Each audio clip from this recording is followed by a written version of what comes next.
Next chapter, Act 1 notes. Next note, Alister's diary. First entry. Mama told me to write in this thing, so I suppose now is as good as ever, seeing as I'm grounded, again. So I pulled Abigail's hair. She started it. Why doesn't she have to sit in her room and write in her stupid diary? Tomorrow, I'll catch the biggest frog I can find in the marshes and leave it in Sister's room. We'll see how she likes that.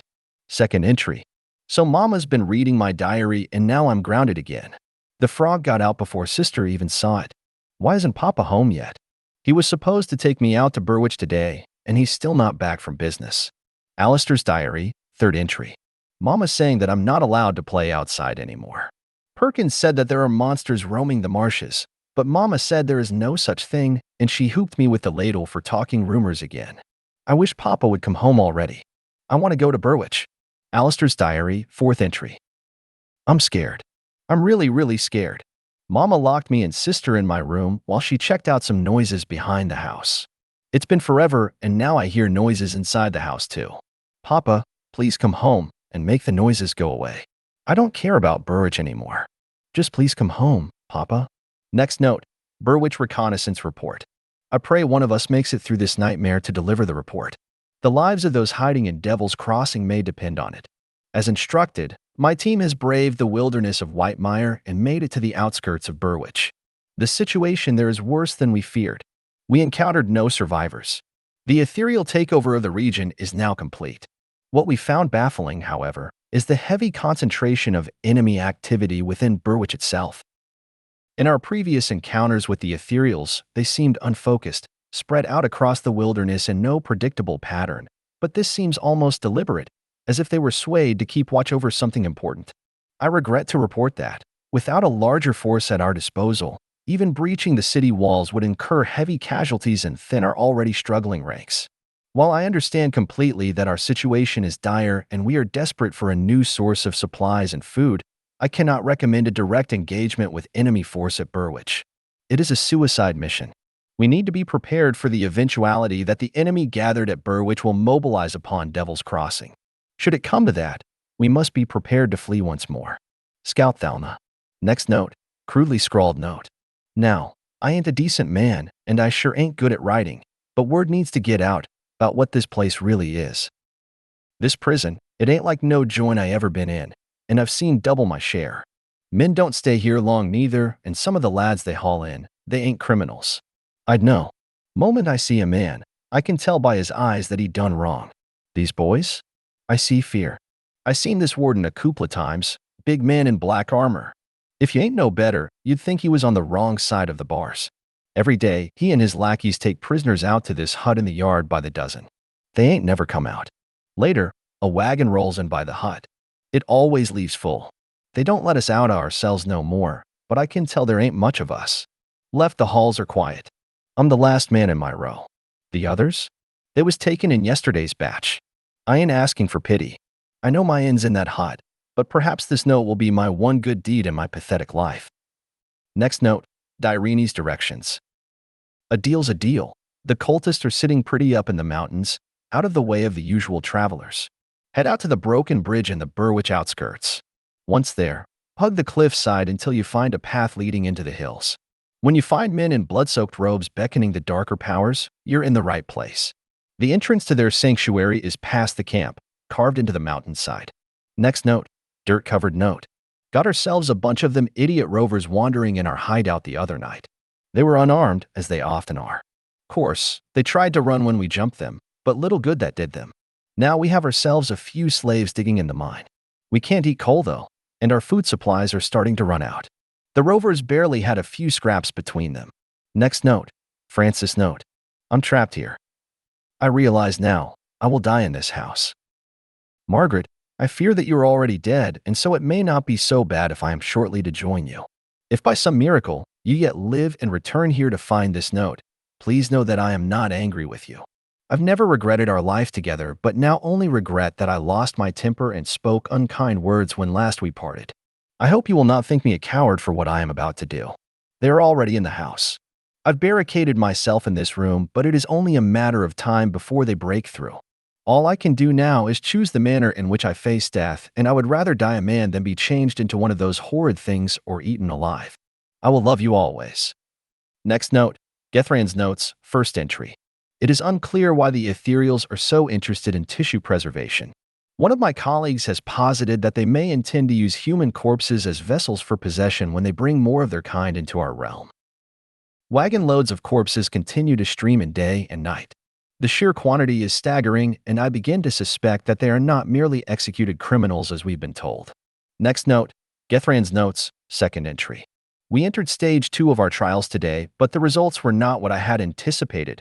We've progressed to the point where the corpses can endure for months, possibly years, with minimal, mostly external, deterioration.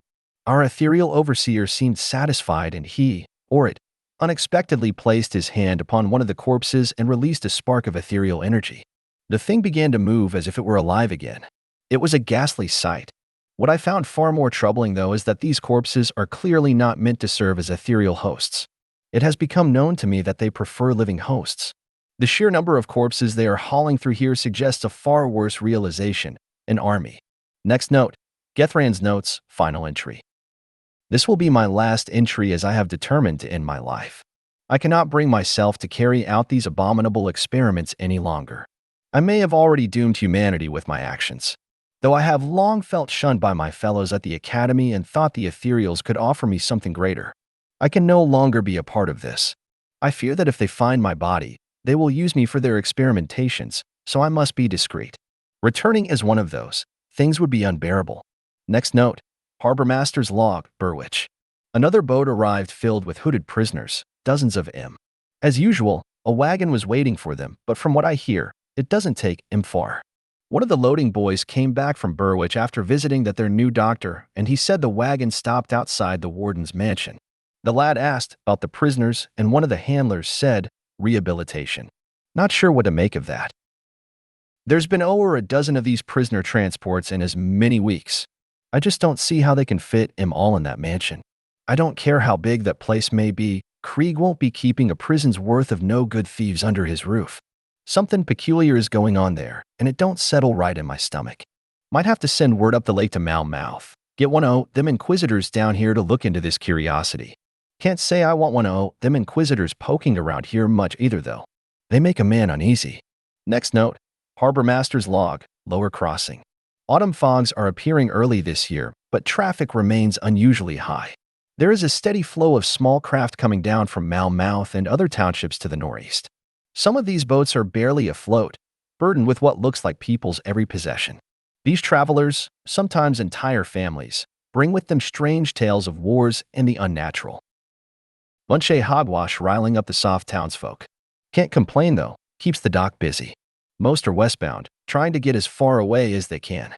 Next note, Journal of Inquisitor Creed, first entry. I am currently en route to the village of Burrwitch in order to investigate a number of strange incidents that have been reported in this area. As dusk is drawing near and the swamps of this region are said to be hazardous to travel at night, I've reluctantly taken up lodging at a small squalid tavern in Lower Crossing. Perhaps I am weary from my hurried travels, but I feel as if there is a strange pressure and electricity to the air. It is almost akin to the still before a thunderous summer gale, but yet the sun shines and not a cloud is to be seen. Everything seems as it should, but in my gut I feel that something terrible will soon come to pass. Next note, Journal of Inquisitor Creed, second entry.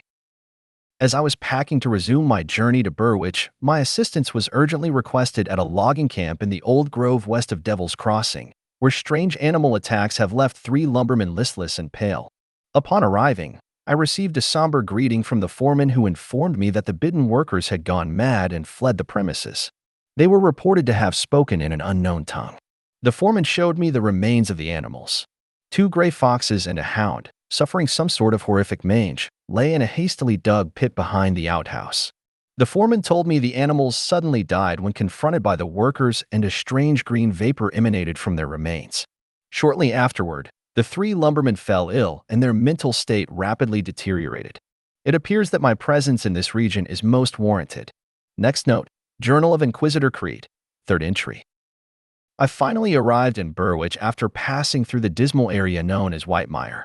For years, tales of supernatural occurrences have circulated about Wightmire, and indeed the name itself makes one uneasy. I hadn't put much stock in them, but my recent experiences lend some credence to the old tales.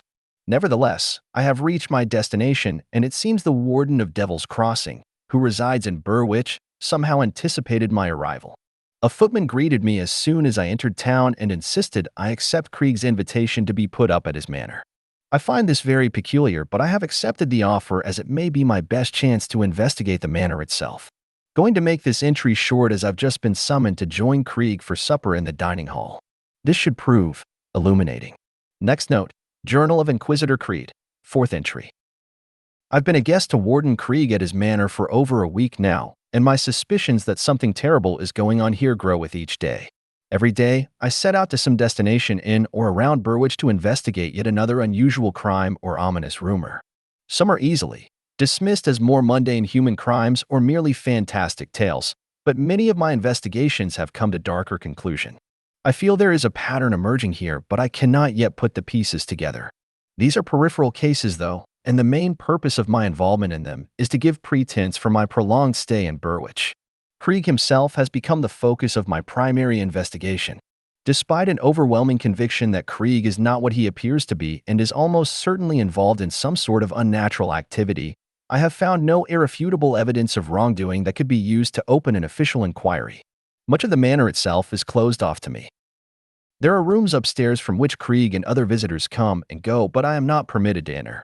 Stranger yet, I've awoken in the night to sounds like the creaking of wagons moving along a road, but then looked out my window down upon the village and seen nothing. Where are these sounds coming from? The game of cat and mouse continues, but, as of yet, I am not certain who is the cat and who is the mouse. Next note, Journal of Inquisitor Krieg, 5th entry. Krieg has gotten the better of me and I am presently at his mercy, imprisoned beneath his manor. Seeing no other way to progress in my investigation, I forced my way into the locked portion of the manor and found myself in a veritable house of horrors. The unusual sorcery on the locks should have been my first clue that I was dealing with something more extraordinary than some rogue occultist. My search led me through a room filled with the rotting bodies of men and women subjected to brutal torture or horrible experimentation, or perhaps a mix of the two. Behind the manor, I found a door leading down into the earth beneath the estate, where I found myself quickly lost in an implausibly large dungeon. It wasn't long before I sensed things moving in the darkness all around me, and they quickly closed in, surrounding me. As I prepared to fight for all I was worth, Krieg's massive form emerged from the shadows, his face expressionless. He spoke coolly as though nothing at all was out of the ordinary and invited me to tour his facility. While I had no doubt that something unpleasant was planned for me, it at least delayed my confrontation with the living horrors gathering in the dark. Next note, Journal of Inquisitor Krieg, 6th entry. I have gotten glimmerings of another consciousness within Krieg, which is joined with or possibly in control of him. From the way he spoke, it is clear that this is only some small part of a much greater conspiracy, and I suspect many other persons in key positions have been possessed by things akin to that which now inhabits Krieg. I was arrogant in my initial handling of Krieg and seriously misjudged the power and scale of the threat we are faced with. Fortunately, Krieg's own arrogance has likewise led him to misjudge the resourcefulness of his prisoner. He has invited me to ascend beyond humanity by pledging myself to his cause or to join his inventory of embalmed corpses. I've been left to contemplate this decision, but this cell, even magically warded, cannot hold the likes of me, and I have no intention of being here when Krieg returns for my answer. Next note, Milton Hart's note. I'm afraid I may have to break a promise. I'm not about to give up yet, but things aren't looking good outside. I was lucky to survive that first night when I volunteered to distract the rotten walkers while Bourbon and his group, including my little sister Sybil, make their way through to Devil's Crossing. I believe in Bourbon, and if anyone can get those people through, it's him. Before they left, I looked Bourbon in the eye and told him to keep her safe. He put his arm on my shoulder and spoke in that calm, reassuring tone of his. He told me that he would do everything he can, but I had to promise him something too, that I would do my damn best to get out of this alive. Well, I've sure got myself into a fine fix. I diverted them walkers all right, but now I'm all hemmed in. I've been hiding in a group of old dilapidated shacks and keep changing position whenever the dead get too close. I can't find a way forward though, and I'm running out of daylight. The walkers seem stupid generally, but I think they dug out the riverbanks last night, allowing the water to wash the road out. It's almost as though something is directing them. I'm not done yet and have no intention of dying in this rotting shack. I'm going to try to break free and will go out fighting if I have to. If the worst comes to pass and you're finding this note on my cold corpse, well, Please let my sister Sybil know what's come to pass and tell her to be brave. I can only hope she made it to Devil's Crossing. Next note. Missive to Warden Krieg. Warden Krieg, excuse this crude form of communication. I'm far to the north, and it seems my thoughts are unable to reach you. In all future material correspondence, we will use our host names and common human language forms. I write looking for clarification of recent perplexing reports on your conduct. Is it true that you have been incarcerating and tormenting humans? What is the purpose for this? It would seem that your host's predilections are affecting your own behavior. You must bring this under your control and cease this superfluous activity. Your role is to facilitate our laboratories with the collection of corpses. Limit yourself to the parameters of this task, or you will be recalled. Next note. Missive to Wightmire Bloodbound. The time has come to strike at our ethereal nemesis in Wightmire. Even now, we gather our forces in the hills above Burrwitch for an assault on the village. However, before that can happen, we must first secure Wightmire so that there are no enemies at our back. Though strong, loyal, and ready to die in the name of Ch Thon, I believe you have insufficient Bloodbound to overcome the ethereal's presence. We have had great success recently in bringing forth more powerful servants of Ch Thon from the void. A single harbinger could wipe out all of the ethereals in Wightmire and even take on Devil's Crossing, which could serve as a stronghold for our order in this region. To bring forth a harbinger, you will need the blood and lives of at least 3 men. Gather the sacrifices however you see fit, either from refugees on the road, rover camps, or chosen amongst your own Bloodbound. Inform me of your success when it is complete. Altotreg, Grand Priest. Next note. Warden Krieg's Journal. I have taken possession of my assigned vessel, the local prison warden. I appeared to him in his bed chamber and proposed the joining. I had anticipated fear and skepticism, but these humans are apparently all too ready to enter into any pact they believe will profit them. Krieg is not a particularly strong-willed human, but he is persistent and constantly scratches at my consciousness. I have him under control, though. Krieg's position as an incarcerator of other humans will greatly facilitate our efforts. His expansive dwelling has a massive cellar that I believe we can use to fashion an underground transit to conceal our activities in the transport of bodies. There is much work ahead to prepare for our glorious dawn, but I rather enjoy this physical body. It has many advantages. Next note. Zanbrandt's notes. My colleague Gethrand took his life today, that short-sighted fool. He could never see the big picture, and this project was no different. Gethrand could not fathom the glorious vision of the ethereals and the role we will play as early human collaborators. This isn't about personal gain. We will elevate humanity. Certainly there has been a cost in lives, but progress always has a price. So what of the dirty masses who will perish in the glorious dawn when the ethereals reveal themselves to the world? To the ethereals we are like some base primitive creature, as the Slith are to us. Those of us who will serve, or better yet, bond with an ethereal, shall forge a new human future. Next note. Hargate's Journal, page 1. First day at my new lab. I must say, I am thrilled to get started. The days of having my nose stuck in the books are over.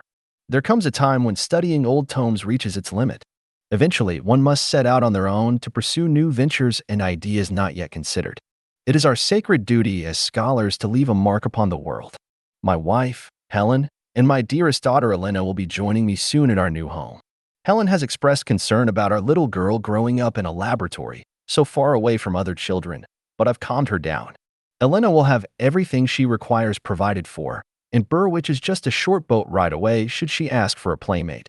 Together, Helen and I are going to do something no Arcanist has dared even consider, the creation of new life. The ether is a wondrous source of energy, and yet nobody stopped to ponder its effects upon organic material. Helen's expertise in the biological arts should prove most valuable in this endeavor. Next note. Hargate's Journal, page 2. At Helen's recommendation, I have chosen the lowly green swamp adder as the basis of my experiment. Its short lifespan and rapidly shedding skin made for a malleable test subject. The initial results seemed promising at first. Using high concentrations of ether energy, we were able to instill various mutations within the specimens, creating new limbs or inducing gigantism. Unfortunately, none of the samples survived beyond a couple weeks, their higher brain functions being seemingly incapable of handling the introduction of additional bodily elements. For our second batch of experiments, we molded the adders with a few Grobles captured by local trappers. The results were curious to say the least. While this was not the breakthrough I was looking for, we seemed to be heading in the right direction. The dull mind of a Groble was capable of adapting to its new body, but its primitive and disgustingly malformed physique would see me become the laughingstock of my colleagues. No, I must see this through to its logical conclusion. Helen may frown upon it, but the next step seems clear as day to me. Next note, Hargate's journal, page 3. I have sent Helen and Elena away for the summer to visit family in the capital while I continue my work alone. I tasked a few unsavory individuals to gather volunteers for the next stage of my research, mere vagrants and rovers, people nobody would miss. The fees they charged were considerable, but I will pay any price when I am so close to my breakthrough. The samples arrived in the middle of the night, delivered to their cells as promised. My collaborators took their pay and left promptly without asking any questions. Frankly, they looked a bit disturbed, but I was unfazed. They are but simpletons, unable to fathom the importance of my work. The specimens began stirring by morning, their frightened cries echoing throughout the lab. I explained to them that they were selected for an important duty, that their lives would finally have meaning and purpose. The scum should have been thanking me, but instead they cursed me as a madman and criminal. I dismissed their accusations and got to work. There was much to be done. Next note, Hargate's journal, page 4. Helen and Elena returned early from their trip. While Elena was otherwise occupied with her toys in the living quarters, Helen came down into the lab to find me in the midst of my latest study. The horrified look on her face is something I shall never forget. I tried to be reasonable. I explained that what she witnessed was merely a stepping stone, that those men and women died so that our work would not be squandered on snakes and Grobles. But she would not budge. My wife, my partner, had betrayed me at this most critical junction. My work is too important to let emotional attachments get in the way. I did the only sensible thing. Let history judge my actions. With the unfortunate distraction dealt with, I returned to my results. The human-snake hybrids had proven unstable and violent. I was assaulted on several occasions while attempting to study their physical functions, but those attacks proved to be little more than outbursts on the verge of death. All of the specimens died shortly after the procedure. Dissection revealed an incomplete hybridization of internal organs. With a dysfunctional digestive system, death was inevitable. But I wonder if perhaps the subjects were too old for the procedure to succeed. If I started over with a younger candidate, then perhaps I would finally have the results I seek. Next note, muddy note. Blasted bridge south out of town seems to have collapsed. Figured I'd try my luck through the marshes. Damn, was that a poor decision. Now the wagon is stuck in this fetid bog and I am stuck right here with it. Half a ton of gold and gems in the back, enough for a king's ransom. I still can't believe my fortunes. The owner of the jewelry shop just left it abandoned and somehow nobody else got the idea before me to break in there. Of course, that all might be for nothing now as it's just sinking into the mud. If it sinks any further, the horse will end up pulled in with it. I have to do something and fast. I need to find some help. Surely others have fled in this direction. A few gems should smooth over the conversation. I can see the light of a campfire not too far off. Couldn't make out a word they are saying. Sound like a foreign language, but I am sure we can come to an agreement. Who doesn't understand the common language of gold and gemstones? Going to see who they are and if they can help me get unstuck. I can smell cooking pork too. Maybe they wouldn't mind sharing a bit? Unknown. Next note, the hidden path Dreeg. Welcome, seeker of the truth, to this bastion of knowledge. You have taken your first step along the way to the deeper truths, as countless brothers and sisters have before you. The path now presented to you is a treacherous one. You will be persecuted for your practices, hunted like a rodent by the Empire's luminary hounds. But to persevere, to endure the trials that our patron lords have endured, that is the way to true power through the Eldritch realm. You stand before the shrine of Dreeg, the oldest of the three witch gods. The great guardian sought to know all, to see the truth behind the veil that blinds us all. In arrogance, or perhaps foresight, he cast aside the ancient warnings and the cautionary words of his peers. Dreeg reached into the veil and witnessed the workings of the gods themselves. For his hubris, he was struck blind, but it was then that his eyes had become truly open. Exposed to the wild magic of the Eldritch realm, he was forever changed. Cruel spines pierced his flesh, acidic blood dripping from the festering wounds for all eternity. What emerged from beyond the veil bore little resemblance to the man that entered. Dreeg was reborn, a god. Dreeg now watches over us all. His peerless gaze pierces through our very souls and sees us for who we really are.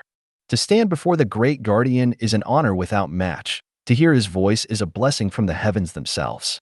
If you are indeed deserving of his attention, then follow the way of the three, travel to the broken lands beyond the Arcovian border, where harpies feast on the flesh of the unworthy. Seek a path blocked by stone. If you carry the message of Dreeg, the way shall open before you. Next note, the runes fall silent. The runes are extinguished one by one, and with each one gone another of my informants falls to the calamity that has consumed the capital. The world crumbles around us, and the temple walls shake with outrage. The three are not pleased by the incursion. Twice now I have seen heralds thrown out of the attendance chamber, their eye sockets hollow with eldritch flame. No, they are not pleased at all. Already I can hear scheming whispers among the servants of Soliel, wondering if the time has come for us to dissolve the covenant and seek our own opportunities in this new reality that we face. I dismiss this as the rationale of terrified fools. It is of no concern. The most vocal dissenters had already been offered at Soliel's altar. The thralls of Dreeg are as cryptic as ever. Their mad ramblings speak of tides of blood shifting in a vast emptiness. They claw at their faces and tear out their hair, their minds barely able to withstand the presence of their god. But it would take someone far wiser and more experienced than I to unravel the disturbing messages Dreeg imparts upon his followers. My concerns are only with the weave. With our informants gone silent, we have become blinded to the outside world. The Lady Bysmeal demands word from Erelin, but I have nothing to offer. I am beginning to fear that it is my eyes the attendant will claim next. Karen Taros, servant of Bysmeal. Next note, ramblings of Ughdar. Twice the moon has waned, the great eye weeps with tears of blood. The seas rage, and the waters run red. The others had fallen silent, but yet the words remain, painted clear on the wall with gore. I study them, but their meaning eludes me. I study them, yet I am no wiser. Tell me, great guardian, what truth escapes me? What does Dreeg desire of this frail form of flesh and bone? Your infinite gaze reaches out across the realm. It has seen the unseen. It has witnessed the green flame devour all. Its tendrils threaten our walls, our beliefs, our fates. Tell me, master of secrets, what must be done? The blood of the unwilling that I spilled in your name has run dry in my search for your voice. Have you too fallen silent to our pleas? The quiet is too quiet. The voices are gone. I must hear their chattering sermons once more, or I shall go mad. I must see beyond what I can see. If the gods will not come to me, then I shall seek them where they lay dreaming. Ughdar class, servant of Dreeg. Next note, the gift of Thon. For too long have I slaved before gods that hold no sway over mortal affairs. Too long have I given sermons to the sheep all too eager for words of comfort in their sinful lives. My eyes have been opened to the greater universe, to the mercy of Thon. For it is through his blood and sacrifice that we live and our lands thrive. Humanity makes a mockery of Thon's gifts. We are unworthy of this land, unworthy of his blood, and so his blood must be returned. I've taken it upon myself to guide this flock to their true salvation. Slowly, at first, for as sheep are spooked by the sudden arrival of the wolf, so too these fools will be unwilling to accept the real truth even if it stared them in the eye. In time, their false idols will be struck down, and they will be made to repent for their ignorance. Each will be given a new purpose, whether by their own blood or by gathering it from others in our Master's name. But it matters not, for in the end of all things, we must all return to Thon. Father Abadoth. Next note, Thonic Heresy, page 1. Fear, my brothers. Fear ye the Thonian, for it is the harbinger of our sins. Speak not the name of its master, for it is the manifestation of malevolence and vile intent. Abhor the heretic, for his words are poison to the ears of the faithful. Just as evil must be purged of the soul, so the heretic must be purged of the living. Next note, Thonic Heresy, page 2. Blood, my brothers. Blood is the essence, for it gives us life. Drink not of the blood of demons, for it is corruption manifest. Those that partake of blood shall forever be damned. Abhor the gifts of the Thonian, lest its touch contaminate your soul. Purity of blood heralds the purity of the soul. Next note, Thonic Heresy, page 3. Faith, my brothers. Let your faith shield you, for it is to the Thonian as salt upon a festering wound. Guard your faith, for it defines you. Abhor the writing of the heretic, for his texts speak of lies and deceit. The strong of faith will be sung as heroes. The weak shall forever be forgotten. Next note, Thonic Heresy, page 4. Justice, my brothers. Justice shall be swift and merciless, for it was tempered with faith, blood, and fear. Justice shall descend upon the heretic, unforgiving and relentless. Those that take up arms against the Thonian shall become the fiery vengeance of divine retribution. Those that call the Chthonian god shall taste righteous flame. Justice be done. Next note. Criminal records, page 1. Leander Blackwater Green. Ex-military man wanted for extortion and murder. Leander was dishonorably discharged from the Demolitions Division following a grisly civilian incident. Leander escaped custody on at least 2 separate occasions using unsanctioned explosive devices. News of sightings or proof of death should be brought before Warden Krieg of Burrwitch Prison. A reward of 1,000 royal crowns is offered for the successful capture and delivery of Leander Green alive. Next note. Criminal records, page 2. Bloody Jack. Reckless murderer and known worshipper of Soliel, the heathen god. Reports have been received of Bloody Jack's signature murders, a carved throat in which symbols etched into the left breast, appearing increasingly close to Burrwitch. Citizens are advised to avoid traveling alone and to steer clear of forest roads whenever possible. News of sightings or proof of death should be brought before Warden Krieg of Burrwitch Prison. A reward of 400 royal crowns is offered for the successful capture and delivery of Bloody Jack alive. Next note. Criminal records, page 3. Everett the Bloodbound. A heathen and blood drinker. Known associate of Chthonian cults and supplier for the heretics. When confronted by the law, Everett unleashed a fury of arcane atrocities upon the enforcers and escaped. Extremely dangerous individual. Personnel not trained to deal with the heathen arts are advised to steer clear. News of sightings or proof of death should be brought before Warden Krieg of Burrwitch Prison. A reward of 1,200 royal crowns is offered for the successful capture and delivery of Everett the Bloodbound alive. Next note. Gildam Arcanum, page 1. To understand the flows of the ether, one must first learn to appreciate its inherent risks. The arcane art is not a plaything, nor is it a tool meant to be abused. Countless young arcanists have lost their lives to carelessness and malpractice. Proper control of the ether requires years of practice under the careful supervision of the Gildam Arcanum, the only formal office sanctioned to instruct and research the art of the arcane.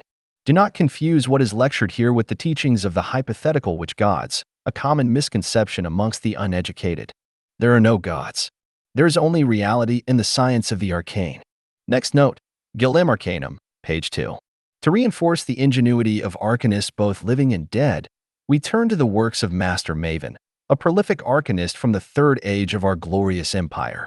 Master Maven was able to bend the inherently destructive flows of the ether to her will in order to manifest a protective barrier around herself. This technique is a stellar example of how the Gildam Arcanum continually strives to break our preconceptions of the ether, creating entirely new schools of thought within the arcane arts. Next note. Origin of the Slith, page 1. In all the history of our great nation, there has been no greater atrocity committed than the creation of the vile vermin we call Slith. Part man, part serpent, the Slith are a testament to the dangers of the arcane and served as the driving force behind the formation of the Gildam Arcanum and its tighter sanctions on arcane practices. The Slith owe their existence to the actions of a single individual, Oswald Hargate. Backed by family wealth and a passion for research, Oswald aspired to leave his mark upon the study of the arcane. Little did he know that his legacy would leave a permanent stain upon all arcanists in their field. Next note.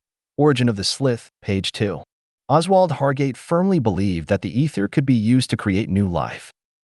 Convinced that he could supersede the gods, Oswald set out to perform his heinous research in a, to this day, unknown location.